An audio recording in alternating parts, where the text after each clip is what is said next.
Bueno, vamos a continuar con la jornada y vamos a dar paso a la siguiente mesa. La siguiente mesa, el título es Intervención grupal para el cuidado de las familias. Va a moderar esta mesa la doctora Beatriz Mesías, que es la subdirectora general de Adicciones. Y como ponentes, por favor, nos podemos sentar. Está Elena Tirada, que es trabajadora social del Centro de Atención a las Adicciones de Vallecas, y Rodelga de Pablo, psicóloga de la Plataforma de Familiares y Pacientes FERMAT. Gracias, Pablo. ¿Se nos oye bien, verdad? ¿Sí? Vale.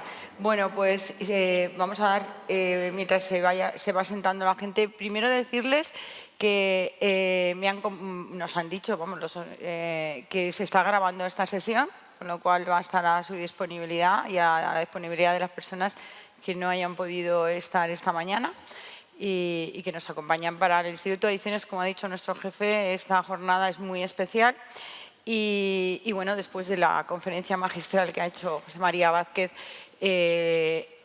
vamos a concretar algo más en experiencias, ¿no?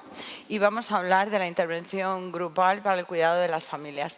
Yo tengo el placer de tener a dos expertas, ahora las presento, pero son dos personas que llevan muchísimos años trabajando con familias y me decían, ay, estamos un poco nerviosas. Y yo decía, pero si vais a explicar lo que hacéis todos los días, ¿no? Con lo cual vamos a hacer algo muy coloquial, que ellas se sientan a gusto y sobre todo que vosotras os sintáis también a gusto.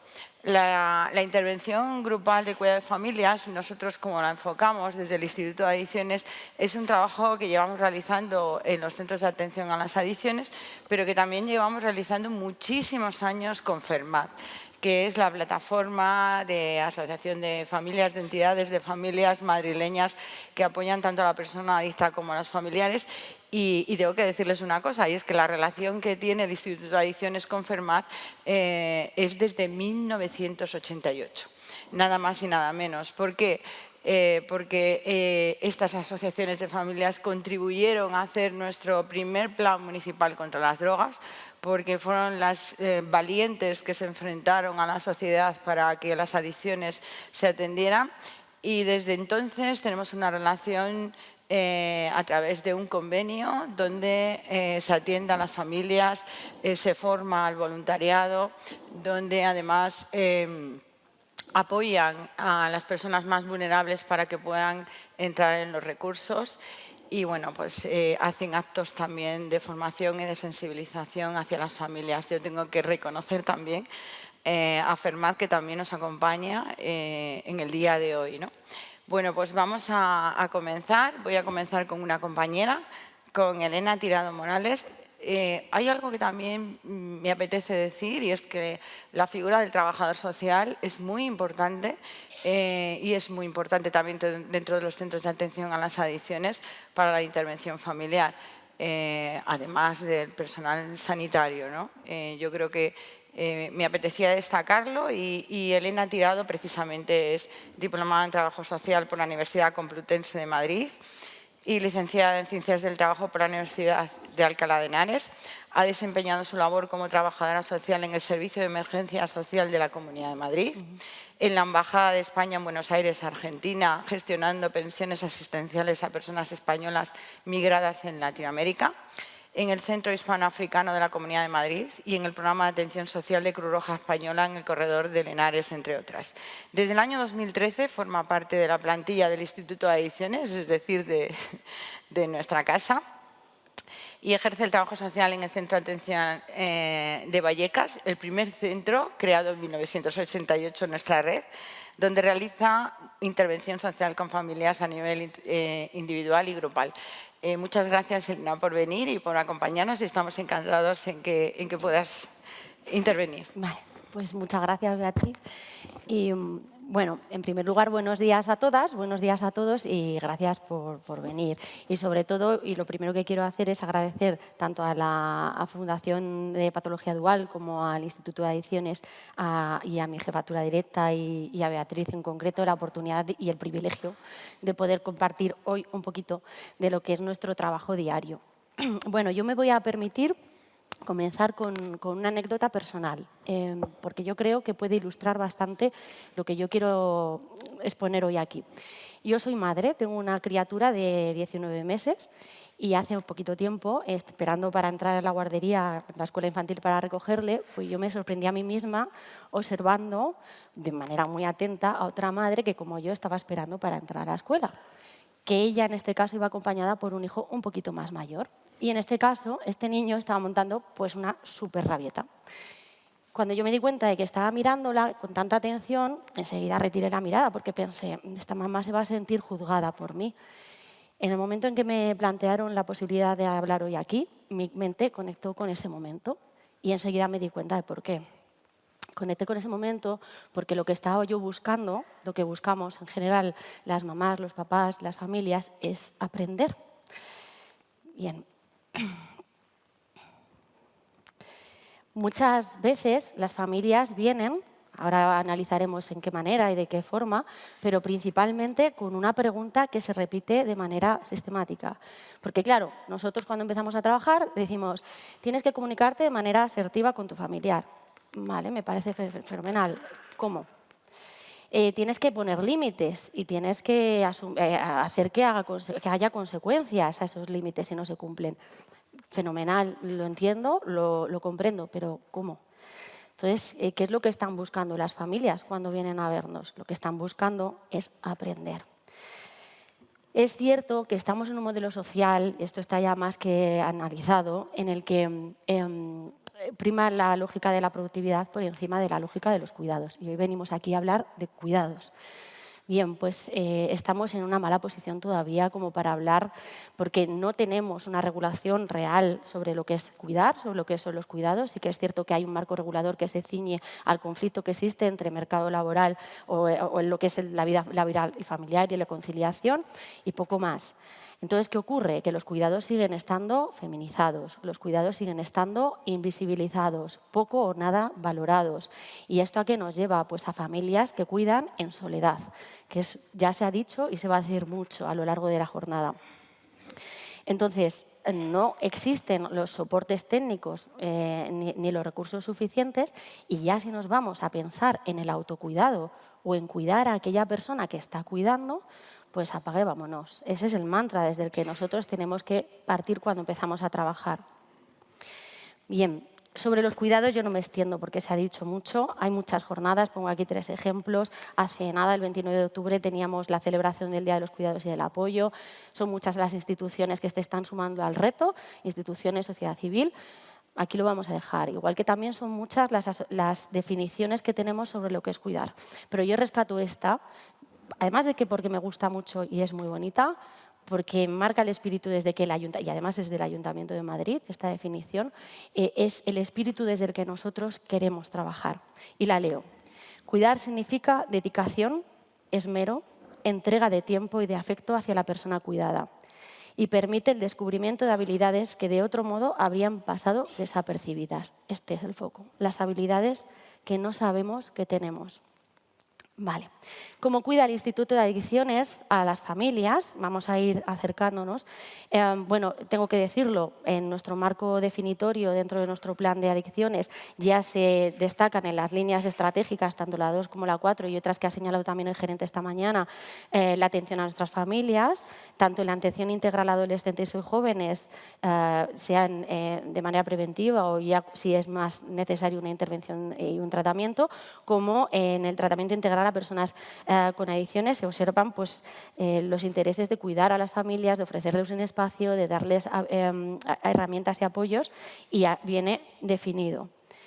Además, aquí no voy a entrar, sí que en realidad son hipervínculos, pero por tiempo me voy a quedar aquí simplemente en señalar la importancia y la apuesta que está haciendo el Instituto de Adicciones en las páginas web y en facilitar el acceso de toda la población para que se para que se pueda acercar no solo a la intervención directa, sino también recibir algo de formación desde el momento en que hacemos un clic. Porque tanto en la página de Madrid Salud, específicamente en el Departamento de Adicciones, podemos encontrar píldoras formativas, incluso casos prácticos que nos ofrecen, que nos puede empezar a arrojar algo de luz, un poquito por encima, y calmar de alguna manera alguna de esas cuestiones, como también desde la página específica que tenemos del Servicio de Prevención a las Adicciones, que tiene incluso formación específica ya no solo a profesionales y también del ámbito educativo, sino también a papás y mamás y a familias en su conjunto. Bueno, vamos a bajar al Centro de Atención a las Adicciones, que es desde donde yo trabajo y desde donde trabajamos de manera más directa con los pacientes y con las familias. Y vemos un poco el acceso. Las familias acceden a nuestros servicios o bien de manera por iniciativa propia, bien porque alguien les ha hablado de nosotros, o bien porque a través de la web ha recibido esa información y ha accedido a través de las redes, desde WhatsApp, Instagram, Twitter y demás, a poder tener una primera comunicación y después ya sí ser derivados a los centros de atención directamente. O bien acuden derivadas por otros múltiples servicios, ¿no? De salud mental, de atención hospitalaria, servicios de Comunidad de Madrid incluso. Bueno, pues esas son las dos vías de acceso que tenemos, ¿vale? Y luego pueden venir de dos maneras muy distintas, que esto implica después digamos una secuencia de tratamiento muy distinto, y es venir solas, es decir, sin la persona que está afectada por la adicción o por la patología dual en este caso, o venir acompañadas ya por el familiar, porque sí que es posible que hayan sido capaces de unificar un poco los criterios y de decidir que se quiere hacer un tratamiento, o por lo menos acercarse a informarse, ¿vale? Por último, reseño la captación en medio abierto, porque me parece que es muy importante, porque sí que es verdad que tenemos otros dispositivos funcionando, tanto en vía, bueno, tenemos desde ISMO a mediación abierta, tenemos también a los educadores de calle que están haciendo captación también, tanto de pacientes como de familia, en entorno educativo y en calle. Me parece también importante señalarlo. Son las vías de acceso, ¿no? Bien. ¿Y quiénes son nuestras familias? Pues bueno, nuestras familias son normalmente padres o madres, pero también son hermanas, son hermanos, son pareja o también a veces incluso alguna amistad muy, muy allegada, ¿no? Nuestras familias pueden ser personas que vienen, como he dicho, solas porque todavía el familiar o la familiar que está en la situación de consumo o de un comportamiento adictivo no ha tomado la decisión, está precontemplativo o contemplativo y no asume, y entonces vienen con esa angustia de hacernos saber, oye, ¿cómo puedo hacer que mi familiar sea consciente y quiera pedir ayuda? O bien vienen con una idea ya muy clara de que está ese consumo y de que hace falta esa ayuda, ¿no? Pueden venir también porque sospechan únicamente que puede estar habiendo consumos, no saben cómo abordarlo con la persona, no saben cómo sacar el tema y nos piden un consejo en ese sentido. O vienen porque ya el paciente está en tratamiento, puede estar en tratamiento en salud mental, puede estar en tratamiento en otros muchos servicios, pero la familia no se siente bien tratada, o no se siente acompañada en todo lo que necesita o está necesitando sentirse acompañada. Y por último, y para mí, aunque nos parezca que es un reto mayor, creo que son las que más nos aportan, vienen las familias que están ya muy cansadas, porque han trabajado ya mucho, porque llevan ya mucho tiempo arrastrando este problema, porque han estado desde orientador familiar en el centro escolar cuando eran pequeños, desde el instituto, que le cambié de instituto no sé cuántas veces porque no se adaptaba, porque le hacían bullying o porque era él el que después parecía que ejercía el bullying con los demás compañeros. Es decir, agotadas también porque han estado en centros de salud, en centros de día, en centros tanto de salud mental como otros centros de salud, y llegan agotadas ya, pero llegan con un trabajo ya hecho. Y ellas llegan agotadas, rendidas, muchas veces, pero no se dan cuenta, y esto es un poco lo que nosotras intentamos aprovechar, que todo ese trabajo que se ha hecho no es en balde. Ellos han llegado ya con un trabajo y con un aprendizaje, y eso es lo que vamos nosotros a intentar aprovechar. Lo que hace falta es insuflar esa energía que teníamos al principio y que hemos perdido. Bien, Desde la Comisión de Familias nos hemos dado una serie de objetivos para poder trabajar y atender mejor, ¿vale? Los 3 primeros van destinados pues, tanto a aumentar el compromiso como la adherencia al tratamiento de los pacientes y también de las familias y sobre todo a minimizar los riesgos. Y los 3 últimos, más resaltados, están hablando de cómo mejorar tanto el funcionamiento y la dinámica familiar, de cómo ofrecer un espacio de acogida donde realmente la familia pueda sentir que se está atendiendo su necesidad, donde pueda desarrollar personalmente todas sus habilidades, independientemente o con el mínimo impacto de lo que está sucediendo en casa, y también, por supuesto, restablecer el vínculo, ¿vale? Bueno, hacemos 2 tipos de intervención, obviamente la intervención individual y la grupal. De la individual vamos a hablar muy poco, simplemente comentar que cuando las familias vienen solas, tanto si son adolescentes jóvenes como si son personas adultas, por aquellas que vienen a hacernos la consulta, intentamos, en la medida de lo posible, facilitar pautas para que sean capaces de hacer que su familiar venga, pero si esto no fuera posible, pues tenemos y contamos, gracias a esta colaboración con Fermat, y solemos lanzar a las familias o citarles con ellos para que puedan hacer un seguimiento más intensivo con ellas. En el caso de que sí que ya conseguimos o que directamente han venido con el familiar o con la familiar, ahí sí empezamos a hacer un trabajo individual, en sesiones individuales, y lo hacemos en un equipo multidisciplinar que está formado por médicos, psicólogos, terapeutas ocupacionales, las enfermeras y también nosotras, las trabajadoras sociales. Ahí es donde, en trabajo en equipo, vamos viendo qué familias están precisando una atención más intensiva. Yo diría que prácticamente el 90-95% de las familias necesitarían acudir al grupo. Sí que es cierto que la primera premisa para poder incluirse en un grupo de intervención social es querer hacerlo. Y sí que es cierto que trabajar esa motivación es nuestra tarea, pero que a veces por ese cansancio, por esa costumbre, pues ya no es tan fácil, o a veces incluso pues porque hay una serie de dificultades de logística, ¿no? Vivimos en el mundo hostil a los cuidados, entonces no es tan sencillo, por más que queramos adaptar los horarios, intentamos hacer los grupos en horario de tarde, que es más fácil que puedan llegar, pero sí que es cierto que muchas familias se nos quedan fuera de los grupos. Para aquellas que llegan, tenemos estos grupos.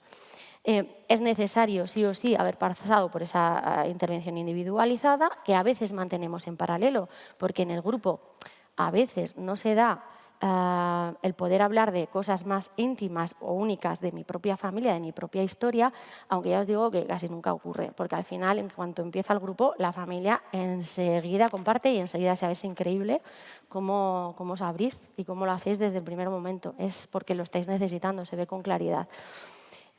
Bueno, es necesario tener el consentimiento de nuestra paciente o de nuestro paciente para que el familiar participe en la intervención, ¿vale? Y porque pueda tener también información, pero a veces sí que es cierto que hemos tenido familias cuyo familiar pues, igual no ha estado de acuerdo en hacer una información de lo que está siendo su tratamiento, pero sí en que pueda participar un familiar en un grupo de apoyo donde se va a hablar únicamente de cómo se siente o vamos a trabajar otras cosas, ¿no? Pero no vamos a hablar específicamente de la persona que está haciendo el tratamiento.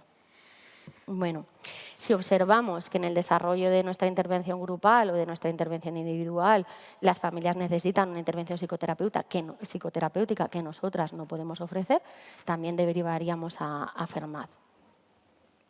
Bien. Bueno, me permito únicamente muy poquito. Lo ha dicho Beatriz, la importancia del trabajo social, y sí me gustaría, por mi profesión y por tener un guiño con ella, especificar el por qué es el trabajador social, aunque es verdad que en nuestros centros no solo los trabajadores sociales hacemos en los grupos, también hay otras compañeras terapeutas ocupacionales, enfermeras, que además lo hacen especialmente bien, quiero decir que esto que quede claro, pero sí que es cierto que el trabajo con grupos es un método específico de nuestra disciplina y lo es desde que se inicia en sus primeras andanzas en los Settlement House en Gran Bretaña, después en Estados Unidos y en Australia. Es desde ahí, desde donde nosotros ponemos el foco cuando empezamos a intervenir en las familias, en los grupos y después, claro, también en las comunidades, en ver la capacidad, ¿no? Por lo que venimos hablando, en poder rescatar la capacidad que tiene cualquier persona o cualquier grupo de personas de enfrentarse con su situación limitante de su vida y poder superarla, ¿vale? El profesional, dice Porcel, el profesional del trabajo social es quien tiene la capacidad académica, las habilidades para modificar actitudes y hacer un buen acompañamiento de las personas delante de situaciones difíciles de salud. Pero también tiene capacidad para dinamizar a un equipo terapéutico, promover trabajos grupales con colectivos de pacientes que tienen una problemática común o viven situaciones difíciles y modifica vivencias y puntos de vista por el hecho de compartir tales experiencias. También la Comisión de Salud del Colegio Oficial de Trabajo Social de Cataluña especifica la necesidad de promover estos grupos de autoayuda socioeducativos, socioterapéuticos dentro del marco de los diferentes ámbitos de salud para capacitar a las personas enfermas y sus familiares y o cuidadores, cuidadoras. Entonces, bueno, queda patente, el método de trabajo social tiene su propio objeto de estudio, su ámbito de actuación, su propia metodología y lo hace con el rigor de una disciplina científica. Había añadido algunas definiciones que vienen ya desde 1863, que venimos desarrollando nuestro propio método. No las voy a leer todas porque no me parece, pero sí reseñar cómo todos los que traigo aquí y otros muchos compañeros que nos precedieron pone el énfasis en lo mismo, elevar el funcionamiento social, afrontar una situación de problema o de dificultad, recuperar y fortalecer las capacidades sociales que ya tenemos, buscar capacitar a los individuos para que conozcan cuál es la realidad objetiva en la que se mueven y, por supuesto, desde el enfoque en una ciudadanía democrática, capacitar a las personas y a los grupos para afrontar los retos y las oportunidades que tienen delante. Bien, ya estamos en el grupo. ¿Qué es lo que nos traen las familias a los grupos cuando empezamos a trabajar? Pues lo sabemos, ¿no? Nos traen un desajuste de la dinámica familiar, nos traen problemas para reorganizarse. Una vez que esto ha saltado, que de verdad hemos confirmado que las sospechas eran ciertas, una vez que nos damos cuenta de que hay un diagnóstico o un prediagnóstico y es cierto que mi familiar, mi hijo, mi hija, mi hermano tiene este problema, ¿cómo reorganizo yo todo para ajustar citas, para ajustar asistencias a grupos? ¿Cómo puedo organizar mi vida y también mi forma de relacionarme con él una vez que ya sé que tenemos este problema encima de la mesa? Vale, tenemos una dificultad en el manejo de las emociones y aquí es donde sí me quiero detener un pelín. Vale, nuestras familias vienen solas o se sienten solas y les podemos decir 1000 millones de veces que no lo están, pero se lo tenemos que demostrar.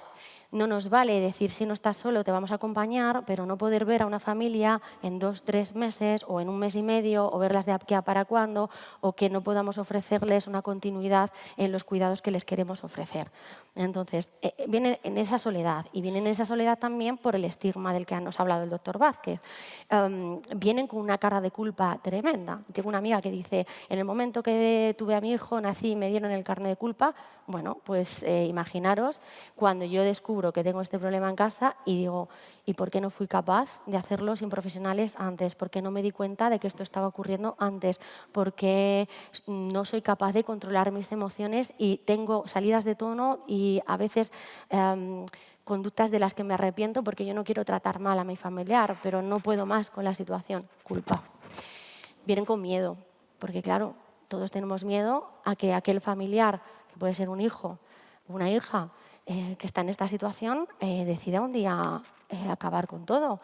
Es una realidad. Tengo miedo porque vivo en ese chantaje continuo, tengo miedo porque no sé lo que va a ocurrir, no sé si vamos a conseguir mejorar la situación, tengo miedo a que me juzguen porque me voy a sentar delante o una vez más de otro profesional y van a estar pensando que por qué no hice, que por qué hago, que por qué no hago, que si lo hago bien, que si lo hago mal.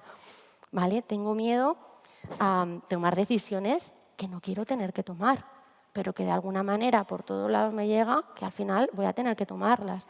Esto hay que vivir con ello para entender por qué algo que está para nosotros tan fácil como responder a esa pregunta inicial de cómo se hace, no es tan sencillo. Vale. Nos vienen también con una sensación de vergüenza, lo apuntaba el doctor Vázquez, y nos vienen con desconocimiento, con una sensación de pérdida de control. La relación está dañada, el vínculo está dañado, porque estamos en un continuo amor-odio. Es la persona a la que más amo, pero es la persona que a lo mejor me está incluso llegando a maltratar físicamente.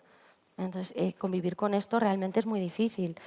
Y nos vienen, como he dicho, agotadas, con un abandono de sí mismas, que esto me parece súper importante reseñar, porque para nosotros el cuidar para cuidarse es un objetivo que que nos cuesta mucho alcanzar, porque siempre, incluso después de terminar los grupos, vemos que el familiar sigue poniendo el foco en aquel que cuida y no en sí mismo.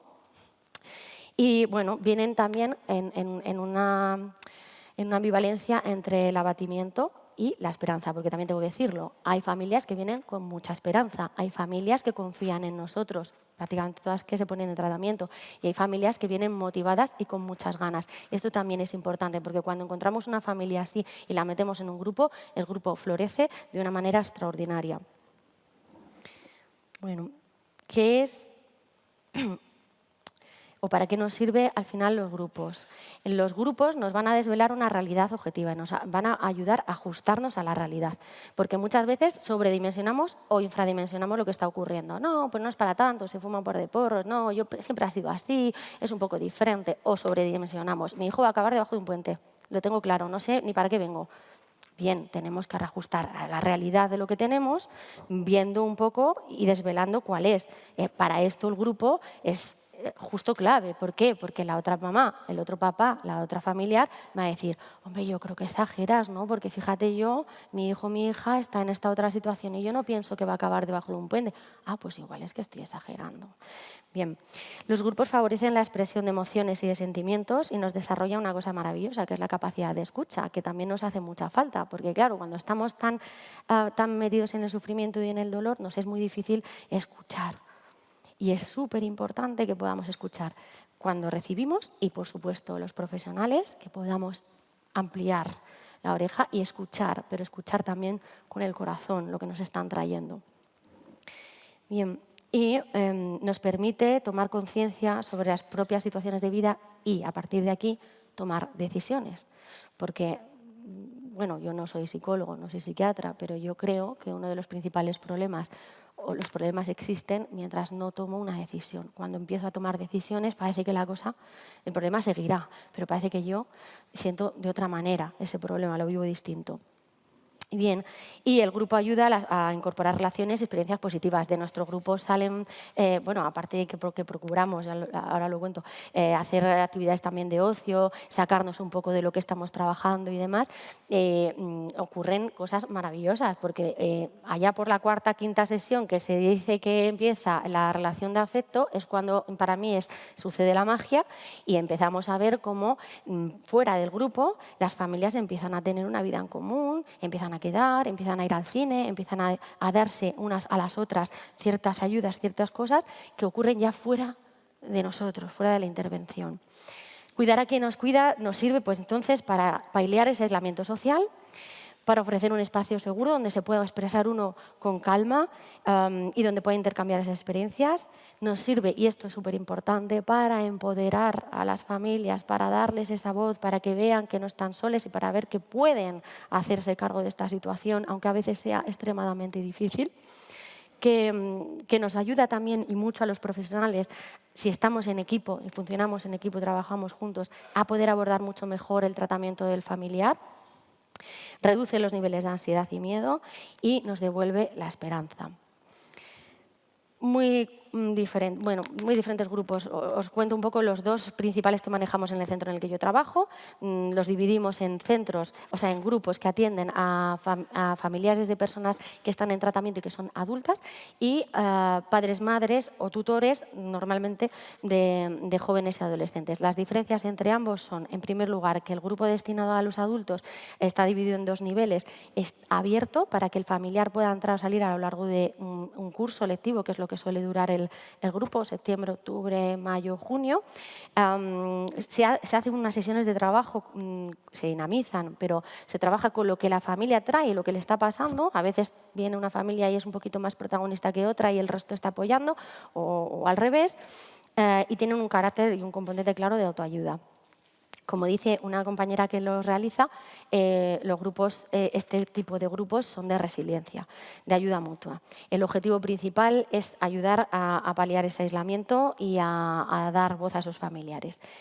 Por el otro lado tenemos la intervención con papás, mamás, normalmente son papás, mamás, pueden ser algún tutor de jóvenes y adolescentes. Y en este caso, yo por ejemplo llevo este tipo de grupos, sí que los tenemos más cerrados, sí que tienen unas sesiones muy concretas, muy determinadas, en primer lugar para dar cabida a más familias, para que siempre podamos tener, ¿no?, esa posible intervención. Y en segundo lugar, porque lo que estamos enfocando aquí sobre todo es ese aprendizaje, herramientas concretas y bueno, pues dotar de todas aquellas dudas, información sobre adicciones, información sobre el comportamiento adictivo, viajar a nuestra propia adolescencia, ponernos en el lugar de nuestro hijo, hacer ejercicio de reflexión para darnos cuenta de verdad dónde estamos, revincular con nuestro hijo o hija y entonces darnos cuenta de que efectivamente nuestro hijo o hija no está perdido en absoluto, ¿vale?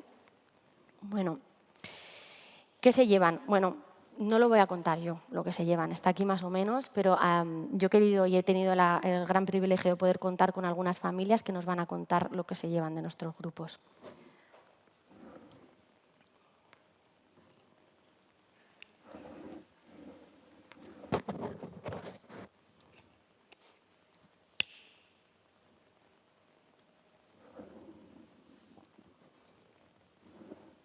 Pues ver que no solo tú tienes un problema, es que hay mucha gente con problemas de distinto índole, pero dices, jolín, es que no soy sola, es que hay muchos problemas y venimos aquí porque aquí tenemos un apoyo para que nos echen una mano, sobre todo a nivel psicológico, porque muchas veces con ellos no sabes qué hacer, dices, ¿qué hago? ¿Le mato? ¿Le dejo? ¿Le abandono?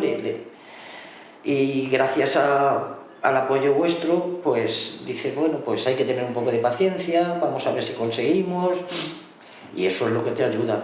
El sentirnos que estamos, que no estamos solos, que es como si cuando te duele un pie y necesitas un bastón, pues ese es el apoyo que hemos tenido, y la verdad que Alicia es estupenda en ese sentido, Alicia no porque nos ha por teléfono, en cualquier momento siempre ha estado ahí, entonces ese es el apoyo que de verdad hay momentos en que no sabías por dónde encajar todo y claro, pues salías a encajarlo por la ayuda que tenías, te escuchaban, te daban los pasos a seguir y entonces lo veías como más claro todo.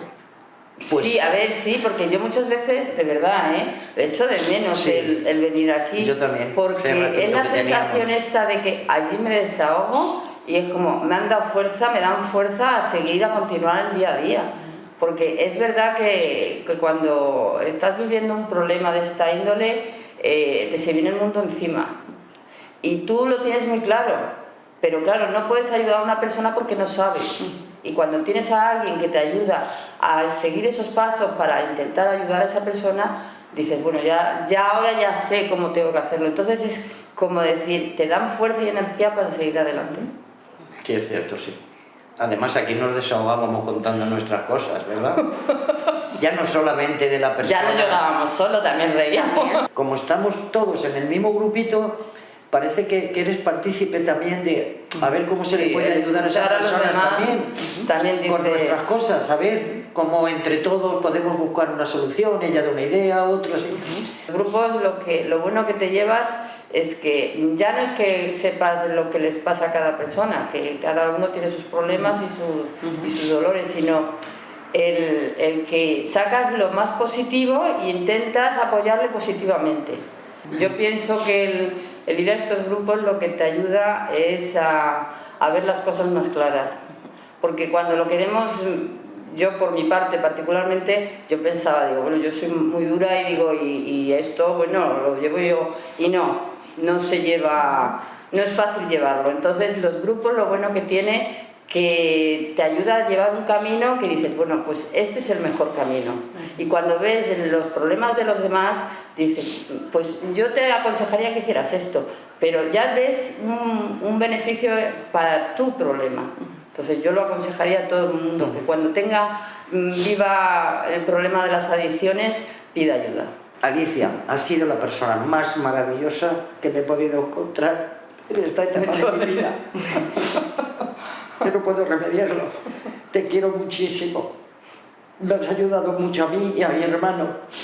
Gracias a ti mi hermano no está en la calle. Gracias a ti mi hermano ha dejado de consumir. Y gracias a ti mi hermano lleva otra vida. Y ya no solamente mi hermano, sino que a mí me has dado la vida también. Gracias, gracias, gracias. Alicia, eres un ser estupendo, maravilloso, te debemos mucho, eres una persona que apoyas y estás ahí siempre, a cualquier hora y en cualquier momento, y eso es muy, muy bueno. Has ayudado mucho a mi marido y me has ayudado más, yo creo, que a mí. Muchas gracias, Alicia. Un beso.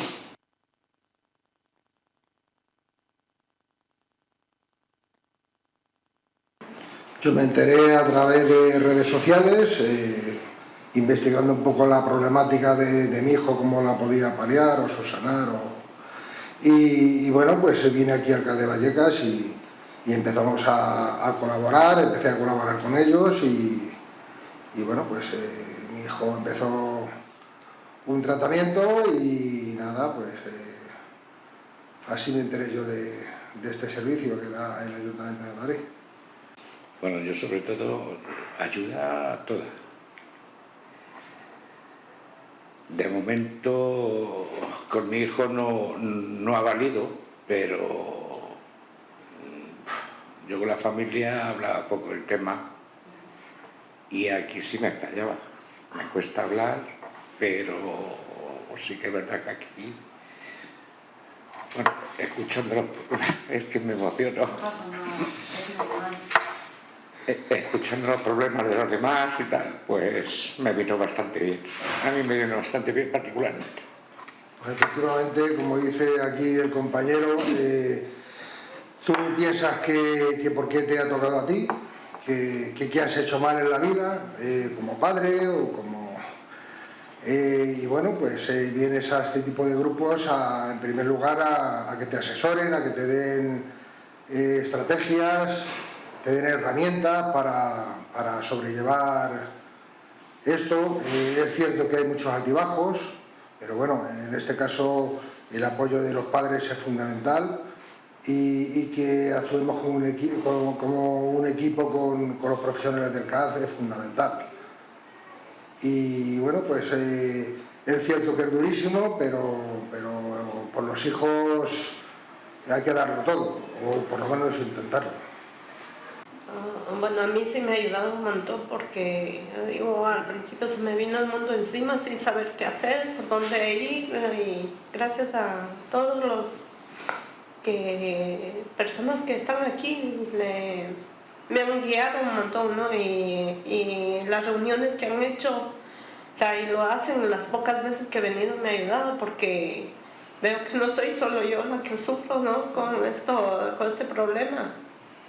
Las demás, lo que les pasa a los demás también me ayudan, o sea, para seguir adelante y decir, o sea, no tirar la toalla. Pues yo creo que son imprescindibles y yo creo que la política debería aportar todo lo necesario para potenciarlos, todo lo que pudieran, porque son imprescindibles. Y parece que es ahora estoy fuera de los problemas y del mundo y hablo,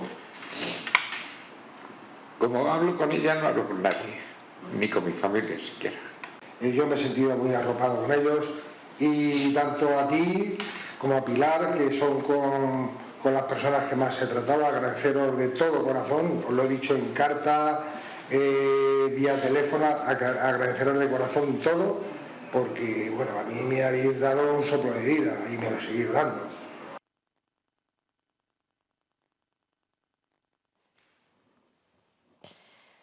Bueno, muchas gracias a las familias, a las que han participado, porque ha sido un placer y un privilegio poder tener este espacio con ellos. Antes de las conclusiones, deciros que nos dejan, porque claro, se llevan pero nos dejan. Para nosotras es una gran satisfacción poder hacer nuestro trabajo, poder tener esta oportunidad de descubrir que de verdad algo estamos intentando cambiar y que algo se consigue. Nos ayudan mucho a poder mejorar el trabajo que hacemos con los pacientes y con las pacientes y nos dan una lección de humildad diaria. Y bueno, pues sobre todo, pues muchas ganas de seguir, muchas ganas de trabajar. En conclusión, bueno, se ha dicho, tenemos que repensar, dignificar los cuidados, tenemos que hacer un modelo social diferente, es urgente. Tenemos también que pensar sobre nuestras propias vidas y el cuidado debería ser toda la lógica de acción desde la que parte todo lo demás. Hay que cuidar y hay que cuidarse y además para ello hay que participar. Decía Hannah Arendt, hoy en el Día de la Filosofía tengo que nombrarla, que somos seres políticos o seres de acción en la medida en la que participamos y es de esa manera en la que podemos transformar nuestra realidad. Y yo creo que ahora sí estamos en disposición de dar respuesta a esa pregunta que se nos repite de manera continua. ¿Os acordáis? A la pregunta de cómo. Pues yo creo que hoy la respuesta es juntos. Muchas gracias.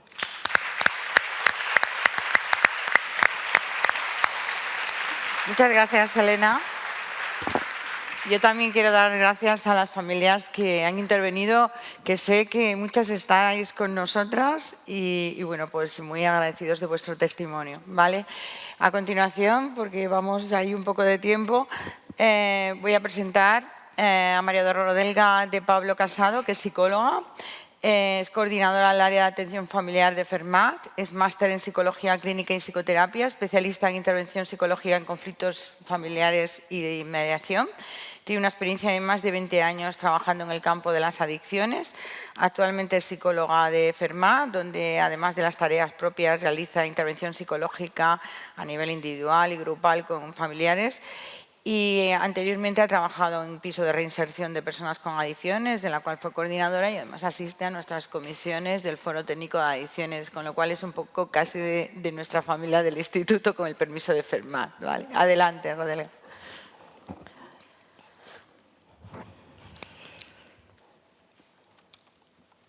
Pues primero que nada, agradecer a la Sociedad Española de Patología Dual por invitarme, a Madrid Salud, en la persona de Beatriz Mesías, por facilitarnos la participación en esta jornada, que además habla del cuidado de las familias, que es el área principal de intervención de FERMAT, y quiero hacer extensivo el agradecimiento a todas las familias que yo he conocido a lo largo de todos estos años, que han compartido su experiencia y me han hecho crecer personalmente, me han hecho crecer profesionalmente y parte de su experiencia es la que va a completar la parte técnica de lo que sería la ponencia de hoy.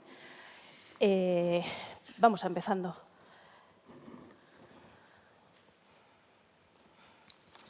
Ahora. Empiezo con una frase de Miguel Delibes. Me percaté entonces de que la alegría es un estado del alma y no una cualidad de las cosas, que las cosas en sí mismas no son alegres ni tristes, sino que se limitan a reflejar el tono con que nosotros nos lo envolvemos. Quizá la frase en sí no tiene mucho sentido si la encuadramos o la intentamos encuadrar con el contenido de las jornadas. Si nos paramos a pensar cuál ha sido la importancia o el papel que se ha dado tradicionalmente a las familias en el proceso de las adicciones, se las ha considerado como un apoyo para el familiar y en muchas ocasiones es importante, y creo que esta jornada pone de relieve esa situación, poner el foco también en ellas y cuáles son las necesidades que tienen estas propias familias. Porque aunque no lo parezca, en algunas ocasiones hay que darle la vuelta a la situación, cambiar el foco desde donde lo vemos y centrar la atención en otro grupo de personas que también se ven afectadas por las adicciones y que no es la persona que tiene la adicción. En FERMAT esto lo llevamos haciendo desde hace muchísimos años. En nuestra página web aparece dentro del programa de orientación y apoyo a la familia. Dejamos claro que nosotros ofrecemos un lugar donde poder expresarse, donde poder comentar sus dudas, sus miedos, sus ansiedades, sobre todo sin sentirse juzgados y criticados, algo que ha salido en muchas ocasiones a lo largo de la mañana, con el tema del estigma, con el tema de la soledad, con el tema de no sentirse entendidos, de no sentirse acompañados. El apoyo es para ellos. También lo dejamos claro desde el primer momento cuando se ponen en contacto con nosotros. Nosotros nos presentamos así. Somos una entidad que trabajamos con los familiares de las personas con problema de adicción. A ellos nosotros no les atendemos porque tienen sus propios centros de tratamiento y a veces especificamos, acudan a ellos o no. Y nosotros aquí nos centramos en las necesidades que puedas tener tú derivadas de convivir con una persona con esta problemática, bien para ayudarle a él en su propio proceso, que generalmente también suele estar presente, o bien para trabajar las consecuencias que esta situación haya tenido directamente sobre ti. porque comentábamos antes cuál es lo que demandan o qué es lo que esperan de nosotros. Nosotros hemos categorizado 3 tipos de demanda.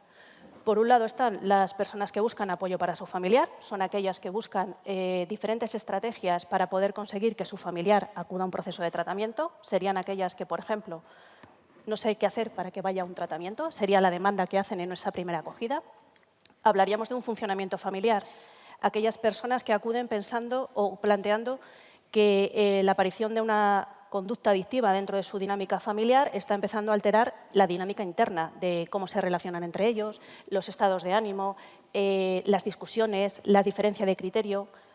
Personas que pueden decirnos, mi marido y yo no lo vemos de la misma manera y eso nos está distanciando. Y también nos encontramos con personas que acuden con una demanda mucho más específica hacia el funcionamiento personal.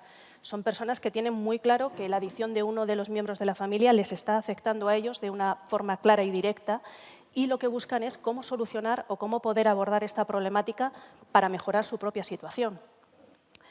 Después de todo lo vivido con mi padre, estuve 4 meses sin salir de mi habitación hasta que me decidí a ir a un médico. Me diagnosticaron ansiedad y depresión y quiero salir de esto.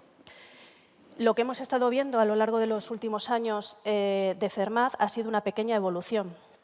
El motivo de demanda va ganando peso cada vez más lo que es el funcionamiento personal y el funcionamiento familiar.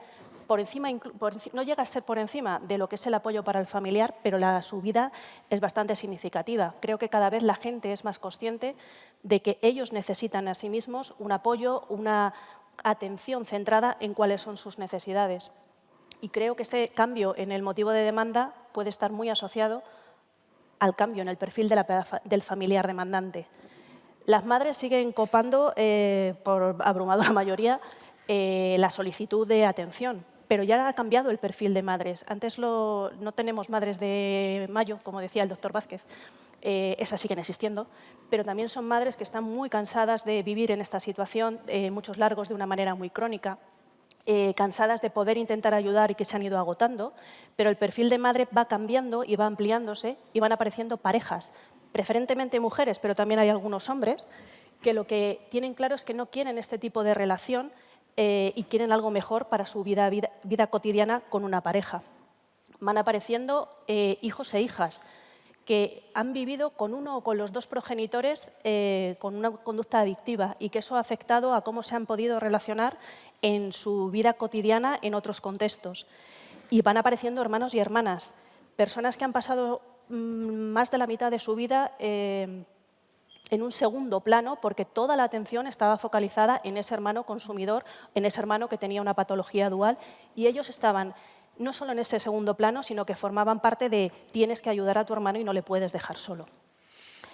No me voy a centrar mucho en las estadísticas porque creo que puede ser más interesante el empezar a ver la parte más práctica.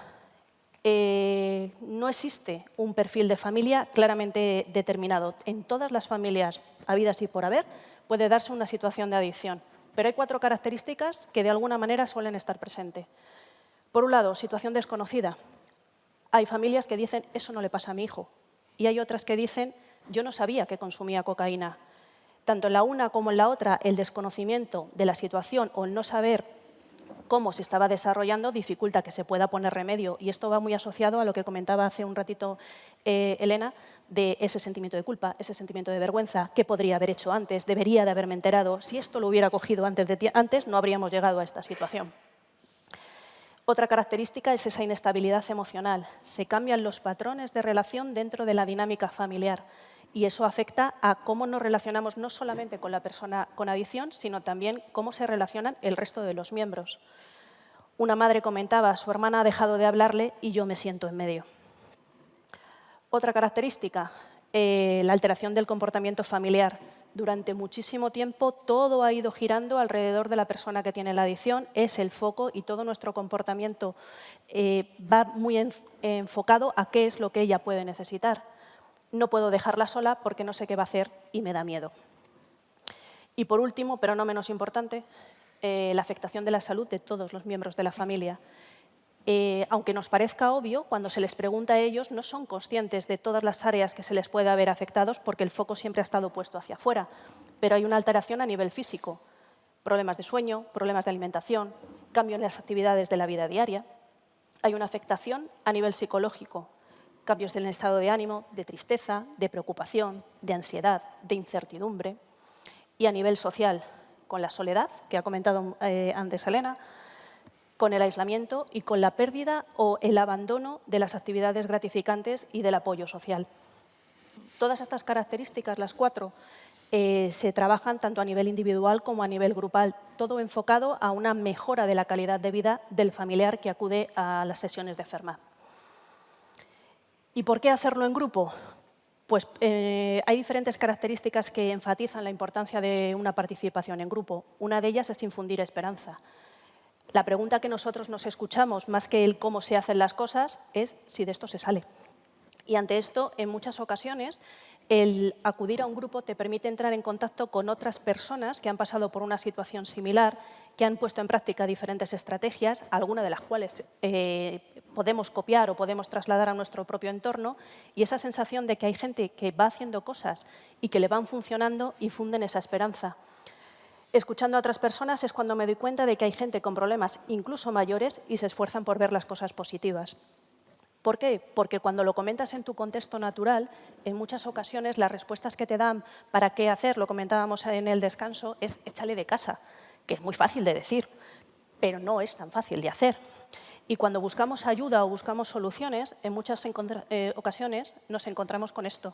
Para tomar un café todo el mundo está ahí, pero para apoyar ante este problema a lo mejor no es tan fácil. Otra característica positiva del grupo, la universalidad. El romper ese aislamiento y la sensación de soledad. Deseaba conocer a otras personas que estuvieran pasando por una situación similar a la mía. La posibilidad de sentir que hay otras personas que tienen problemáticas similares, que no estás solo en el mundo, que te pueden escuchar y te pueden atender, ayuda a que las personas puedan salir adelante.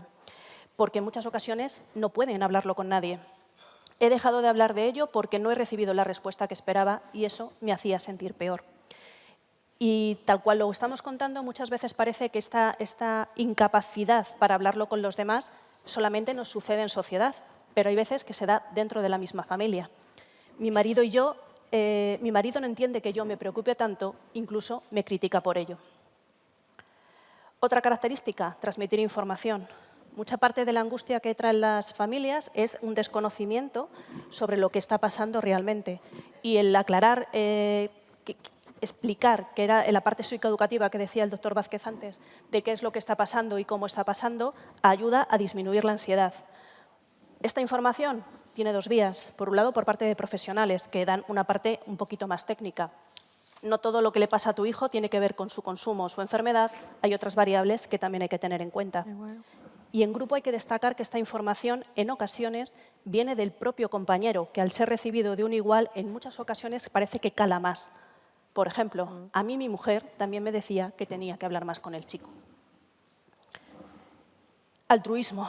Para mejorar la autoestima, el autoconcepto, la autoimagen que tiene la persona que participa en el grupo, el poder compartir con otros la experiencia de cosas que le han servido, de cosas que no le han servido, pero que pueden aportar una información nueva, les hace sentirse mejor, les hace sentirse más valorados y le facilita esa integración en el grupo. No sé si te servirá, pero a mí me vino bien el irme con mis amigas a pesar de que él no estuviera en casa y supiera que estaba bebiendo. Catarsis. La catarsis con una doble variante. Por un lado está la de la expresión emocional, descargando, sin sentirse juzgado, sin sentirse criticado, con total libertad, del tipo, perdonadme, pero es que desde este fin de semana mi hijo está desaparecido otra vez y no sé nada de él. Esta frase la mencionó una madre desde el principio de la sesión de grupo, entraba ya directamente llorando y se pasó los 5 primeros minutos hasta que empezamos en esta dinámica. A ella le sirvió poder expresarlo, pero creo que la catarsis tiene la segunda vertiente que es mucho más positiva, que fue la respuesta del grupo. Ese espacio de contención, de esa permisividad, de darle ese apoyo que muchas veces no se tiene. Bueno, no te preocupes, es normal. ¿Y tú cómo te sientes? De hecho, en la sesión siguiente a esa madre, lo primero que le preguntaron el resto de compañeros, antes de empezar nada, fue ¿qué tal? ¿Cómo se resolvió todo? Y de nuevo, ¿cómo estás tú? Cohesión de grupo. favorece la creación de un espacio en el que todo el mundo se siente libre. Hemos hablado mucho de lo que supone este espacio para la expresión de la libertad. Una de las cosas muy importantes en el grupo es la posibilidad de que todos los participantes puedan expresarse con libertad desde el respeto, de lo que piensan, de lo que sienten, de tal manera que también puedan recibir unos feedback al mismo nivel para poder crecer todos juntos. Y esto se manifiesta de manera muy significativa en cómo se sienten ellos generalmente al final del grupo. Esta frase la comentaba un padre que de entrada ofreció mucha resistencia a participar. Era un grupo de padres jóvenes y él poco a poco se fue soltando y de hecho era un señor muy hierático, pero que a medida que fue avanzando incluso se permitía hacer chascarrillos en las sesiones. Y la última sesión de grupo, cuando había que hacer una devolución, la devolución que él hizo al resto de sus compañeros fue: me he sentido muy a gusto en el grupo, pensaba que me iba a costar más y he hablado más de lo que esperaba. Y por último, de por qué en grupo, pero no menos importante, el aprendizaje interpersonal. El grupo es un espacio protegido en el que se pueden poner en marcha diferentes estrategias y diferentes formas de comunicarse y de actuar que luego las personas pueden trasladar a lo que sería su ambiente natural. Y se cambian formas de comunicarse, se cambian formas de expresarse, se cambian formas de escuchar. Esto, trasladado al ambiente natural, favorece que esa persona recupere ese apoyo social que en muchas ocasiones también se va perdiendo. Me parece significativo, lo comentaba también Elena, de la gente que a la cuarta, quinta sesión se cambian los teléfonos y empiezan a quedar y empiezan a hacer cosas. Esto lo comentaba una madre un mes y medio después de finalizar las sesiones grupales. Estoy muy contenta porque hoy hemos quedado a cenar todos los del grupo y aunque hablaremos de nuestros hijos, luego vamos a disfrutar el resto de la noche. ¿Y de qué hablamos las temáticas de las sesiones de los grupos en Fermaz? Nosotros los grupos los dividimos en función del grado del parentesco y en función de la cronicidad o no de la problemática de adicción. Pero todos los grupos son grupos cerrados y siempre hay una temática establecida para cada una de las sesiones. Y lo importante es la forma en la que se trabaja esa temática es la que se adapta al tipo de grupo que nosotros llevamos. ¿Qué tipo de temáticas? Evidentemente estamos en adicciones, manejo de la situación de adicción, comunicación, expresión emocional, actividades de la vida cotidiana, resolución de conflictos, establecimiento de límites. Son temáticas generales que han salido a lo largo de las charlas de psicoeducación, de lo que he hablado de los grupos de los CAD. La diferencia de lo que tenemos en Fermaz es que el eje vertebrador desde el que se trabajan todas estas es desde el autocuidado. Se pone el foco en cómo la familia se comunica, cómo la familia expresa sus emociones, cómo le afecta a su vida diaria, cómo resuelve sus propios conflictos, cómo y para qué tiene que establecer límites, y la única que quizá sí que tiene vínculo con la parte que tiene la persona con adicción es cómo ella maneja esa situación. Y la rueda del cambio. Yo pensaba que iba a ser la tercera o la cuarta vez que íbamos a ver a Prochaska y Di Clemente, pero veo que soy la primera. ¿Por qué? Pues porque es el modelo transteórico del cambio y todo el mundo cambia, incluyendo las familias. No lo utilizamos para ver dónde está la persona con adicción situada, sino dónde está situada la familia dentro de su propio proceso de cambio. Y son personas que ya han pasado, en algunas ocasiones, por miles y miles de intervenciones previas, algunas en el CAD y otra por otros motivos. Con nosotros siempre han pasado previamente por una intervención psicológica, con lo cual la etapa de precontemplación está más que pasada. Y, dependiendo del momento evolutivo en el que se encuentren, pues se encontrarán en cualquiera de las anteriores. Y de aquí sacamos cuáles son los aprendizajes que ellas se van llevando. Es verdad que dentro del cambio hay veces que lo que se percibe o donde se focaliza mucho la atención es en la parte negativa. Vamos a traer la parte positiva. ¿En qué les mejora la calidad de vida a las familias que acuden a los grupos de Fermaz? Fortaleza ante las crisis. Son personas que se describen a sí mismas como más fuertes ante cualquier situación de crisis que se enfrenten en su vida diaria. No solamente en relación a la adicción, generan estrategias mucho más constructivas de cara a cualquier crisis de la vida cotidiana. Comunicación, lo decíamos antes, aprenden a expresarse mejor, a escuchar mejor, a decir las cosas de otra manera. No solo dentro de su entorno familiar, sino también cuando se relacionan con personas de entornos completamente diferentes. Definición del rol. Hablábamos de los distintos tipos de demandantes que nos encontrábamos. se trabaja con ellos la recuperación del rol que les corresponde dentro de la familia y se trabaja con ellos las responsabilidades asociadas a ese rol y dejar las responsabilidades que le corresponden a otra persona. Esto es muy común, lo comentábamos antes con los hermanos. Hermanas principalmente que ejercen de madres. Cuando la madre está presente, vamos a redistribuir los roles. Y esto no fue en grupo, fue en una sesión individual, pero era multifamiliar. El padre estaba súper enfadado con su hija, porque su hija actuaba de una manera diferente. La respuesta de la hija cuando le preguntó fue: estoy ejerciendo mi rol de hija, esto es lo que te toca. Manejo emocional. Se trabajan las emociones desde todas las perspectivas, pero no solamente las emociones negativas. El llanto, la tristeza, la angustia, también hay que saber y aprender a disfrutar de los momentos felices. Manejar la alegría y disfrutar de esos pequeños avances, de esos pequeños cambios, a veces es algo que les cuesta. Atención a los problemas ignorados. Cuando va dándose alguna ligera mejoría, principalmente porque la adicción deja de ser lo relevante o va habiendo avances o incluso desaparece, nos damos cuenta de que hemos estado conviviendo con un elefante blanco en medio del salón. Eso que no se veía porque la adicción o la patología dual lo tapaba absolutamente todo, de repente empieza a ser latente. Problemas de pareja, problemas de comunicación, problemas económicos, dificultades en la relación entre los hermanos. Empezamos a ser conscientes de ellos y se le puede poner remedio. Y se aprenden a trabajar sobre objetivos realistas. En qué cosas se te pueden hacer y qué cosas están bajo mi control. Lo comentaba antes en una diapositiva el doctor Vázquez, lo que me corresponde a mí y lo que les corresponde a ellos. Enlazado con esto, la sensación de control. Yo soy capaz de definir cuáles son mis objetivos. Yo soy capaz de ver que tengo capacidad, que tengo habilidad para ir poco a poco acercándome a ellos. Me da esa sensación de control, me da una sensación de autoconfianza, mejora mi autoestima y lo puedo generalizar a otros contextos. Y relacionado con la sensación de control, el aquí y ahora. Nos centramos en qué se puede manejar en este momento. No hablamos de lo que se hizo en el pasado buscando culpables, ni hablamos de lo que se va a hacer en el futuro porque la bola de cristal no la tenemos. Manejamos la situación que tienen en este momento delante. Y aunque hay muchas veces que tienen muchos frentes abiertos, hay que parcelarlo. Si no se puede con todo, como dice el dibujo, hay que ir poquito a poco. Y dado que van cambiando las relaciones, empezamos a atender a las necesidades de todos los miembros de la familia. No necesariamente hablo de necesidades por la parte negativa, hablo de poder compartir con esas otras personas que estaban hasta ese momento en un segundo plano, que empiezan a coger un poco de protagonismo y podemos empezar a hablar de los problemas de los demás, pero también de las cosas buenas que les pasan a los demás. Y en ese poder hablar de las necesidades, hablamos de un tiempo compartido.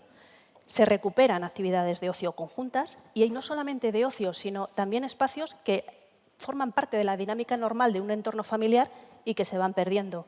Ayer me comentaban unos padres sorprendidos que por fin hemos vuelto a comer los 4 juntos, que hacía muchísimos años que no lo hacíamos. Y el permiso para disfrutar.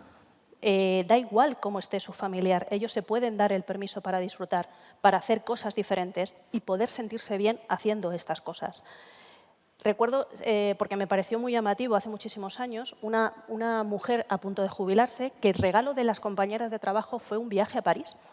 Y ella se estuvo planteando durante mucho tiempo si iba a ir o no iba a ir, porque su hijo estaba en una etapa de consumo alcohólico bestial y completamente autodestructiva. Finalmente decidió ir. Las fotos en el Sacré-Cœur eran un poema, la cara era de tristeza, de abatimiento y tal, pero la mujer estaba allí. Y a la vuelta del viaje, en el grupo dijo que nunca se alegraría tanto de haber ido a ese viaje porque a ella le sirvió para desconectar y para comprobar que ella se podía ir y que su hijo seguía saliendo adelante. Y cohesión familiar. Si todos podemos participar, todos tenemos voz y todos somos visibles, en cualquier situación donde exista una dinámica familiar, todos tenemos algo que aportar. No solo ante los problemas, también ante las condiciones del día a día, cosa que es importante también tener en cuenta. Y generalización de aprendizajes. Yo siempre lo digo, no hay que aprender a tratar de diferentes problemas con la persona adicta, hay que aprender a tratar con las personas. Si cambiamos la comunicación con mi hijo adicto, cambio la comunicación con todo el mundo que está alrededor. Si mejoro la forma de expresar mis emociones con mi marido, a lo mejor también expreso mejor mis emociones fuera de este contexto. Los aprendizajes trasladados al entorno cotidiano nos permiten esa generalización de aprendizajes. Y el otro día una madre que había hecho muchos cambios planteaba eso, de no sé si es que ha cambiado el mundo o la que ha cambiado he sido yo. Y el apoyo social, la soledad, el haber perdido el vínculo y el con quién poder acompañar y el con quién poderse sentir solo. Si todo lo anterior va mejorando, de alguna manera cuando empezamos a interactuar en otros entornos sociales vamos a favorecer el encontrar ese apoyo, porque no solamente vamos a estar hablando del problema, tenemos mucho más que aportar y tenemos mucho más que recibir. Les preguntamos ¿por qué animarían a otras personas a participar en grupo? Ha salido, más o menos. Pero porque te sientes entendida, cosa que no ocurre cuando hablas con otras personas que no están pasando por esta situación. O porque te ayuda a decir cosas que tienes dentro y que no sabes cómo sacarlas. Y una vez finalizado el grupo, la pregunta de qué es lo que más les ha aportado a ellos. Por un lado, fue mejor de lo que esperaba, fui comprendida y a la vez los entendí y me aportaron fuerza para seguir adelante. Hicimos un grupo de WhatsApp. Un buen ambiente, me aportó tranquilidad. La gente cuenta sus experiencias como si nos conociéramos de hace tiempo. El compartir, el no sentirse sola, el romper el aislamiento. Y fuera de los grupos terapéuticos que llevamos a cabo en Fermad, me parecía interesante comentar una experiencia que llevamos unos años llevando a cabo desde Fermad, desde el área de voluntariado, que no es un grupo terapéutico, pero sí es un grupo. Desde ese área se promovió la posibilidad de ofrecer a las familias que estaban más aisladas, con mayor sensación de soledad, que habían perdido todo vínculo de actividades gratificantes, la oportunidad de hacer un grupo de encuentro familiar en el que, sin contenido terapéutico, pudieran ofrecerse ese apoyo y ese contacto entre ellos. Así, a lo largo de estos años, entre otras actividades, han hecho la visita a varios museos, el Museo Reina Sofía o el Museo del Traje, han ido a ver obras de teatro, han tenido otras actividades mucho más implicadas, como pueda ser participar en un teatro de improvisación. Y una de las actividades que demuestra esa cohesión grupal que sale de los grupos de familiares de personas con problemas de adicción, el año pasado decidieron ir a ver la naturaleza encendida del Jardín Botánico como homenaje para celebrar juntos la Navidad antes de que ésta llegara. Y cuando les preguntamos a ellos qué opinan de este grupo y qué les pareció que pudieran participar en él, nos respondían: me parece fenomenal, charlamos, disfrutamos, nos reímos y compartimos. Lo que más valoran de estos grupos es el encuentro con todos ellos y ellas solamente para intentar disfrutar del tiempo de ocio, y si lo recomendarían a otras personas, hablan de que por lo menos que prueben a ir, que puede ser que no les parezca una buena idea, pero que hay que intentarlo para saberlo, y si les gusta, como así creo, se alegrarán y repetirán. Porque no todo es terapia en la intervención grupal, hay otras muchas formas de trabajar. Por ir terminando, la importancia de por qué nos aportan los grupos y qué aporta el centrar la atención en el cuidado de la propia persona, me sirve de resumen la frase de Aristóteles. Considero más valiente al que conquista sus deseos que al que conquista a sus enemigos, ya que la victoria más dura es la victoria sobre uno mismo. Si no nos cuidamos nosotros, es poco probable que a veces nos puedan ayudar a cuidarnos. Muchas gracias.